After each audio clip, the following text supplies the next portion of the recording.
На межі затоплення Хаджибейська дамба за 2 роки після ремонту знову стала аварійною. На роботи витратили 42 мільйони, проте марно. У мерії пояснюють, це був лише перший крок. Для повноцінного ремонту потрібно ще 360 мільйонів. Де їх взяти, невідомо. Водночас чиновники пропонують ще один варіант зміцнення дамби – зробити додатковий насип та утворити там набережну. Поки у мерії думають і шукають гроші, після дощів вода з лиману заливає подвір'я місцевих мешканців. Детальніше у сюжеті Ксенії Сітінської.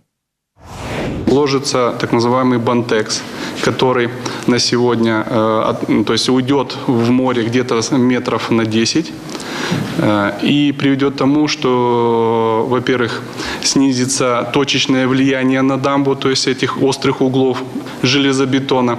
Также понизится гидравлическая кривая давления на дамбу и уйдут так называемые процессы суффозии, вымывания твердых частиц водой, которая идет, дренирует через тело дамбы. Соответственно, аварийность на этом участке дамби уйде. Це 2016 рік. У міській раді презентують проект зміцнення Хаджибейської дамби. Роботи обійшлися у 42 мільйони гривень. Більшу частину дав обласний бюджет. 2,5 мільйони виділило місто. Тоді обіцяли, що дамба більше не буде аварійною. Однак вийшло не зовсім так. Це покриття могло захищати дамбу від розмивання водою. Втім, за 2 роки воно пошкодилося, його шматки навіть відірвало у лиман. Валентина Федорівна жаліється, дамба вже давно не рятує від паводків. Після дощів вода виходить з лиману, тож вибратися у місто стає неможливо. Ну, так что ремонтировали? Для видимости только ремонтировали, а толка никакого. Как только дождь, так и затапливает.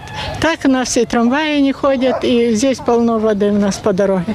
Аварійна дамба може не лише затопити прилеглі території. Поблизу проходить окружна автодорога, яка з'єднує Одесу з напрямками на Миколаїв, Київ та Рені. Зараз рівень води в лимані не становить загрози, втім періодично він піднімається, тож вода цілком може затопити дорогу поруч. Тож на що витратили 42 мільйони гривень? Зараз у мерії пояснюють, ремонт, який провели 2 роки тому, був лише початком. Аби довести справу до кінця, потрібно ще 360 мільйонів. Але де їх взяти, ніхто не знає.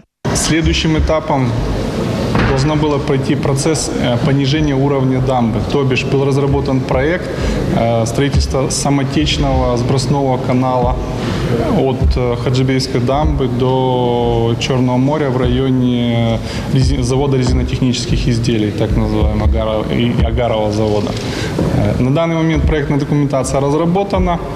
На него требуется порядка 360 мільйонів. Ми ці деньги упорно ищем. Натомість чиновники розробили ще один варіант порятунку Хаджибейської дамби. Її пропонують додатково засипати ґрунтом та взагалі перетворити на набережну. Це дасть змогу ще й розширити об'їзну дорогу удвічі. Наразі це лише пропозиції. Скільки грошей на це знадобиться, у мерії ще не підрахували. Водночас думки спеціалістів щодо Хаджибейської дамби розділилися. В екологічному університеті кажуть, набагато доцільніше було б подбати про те, куди зливати воду з самого лиману. Воды в Хаджибейский лиман сейчас в основном из истоков СБО «Северная» поступает больше, чем испаряется в летний сезон, и это приводит к многолетней тенденции повышения уровня. Вот, например, сейчас, начиная с 2014 года, уровень воды в Хаджибейском лимане так в среднем за этот период повышается примерно на 8 сантиметров. А от деякі експерти впевнені, ремонтом дамби має займатися не місто, а держава. Та взагалі потрібно більше подбати про об'їзну дорогу. А окремий ремонт дамби – це лише марна витрата грошей. Это большой инфраструктурный проект, и мое глубокое убеждение, что этим должно заниматься министерство, вкладывать деньги и развивать инфраструктуру.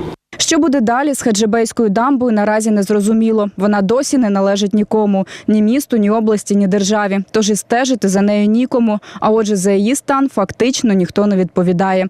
Ксенія Сітінська, Євген Руденко, 7 канал.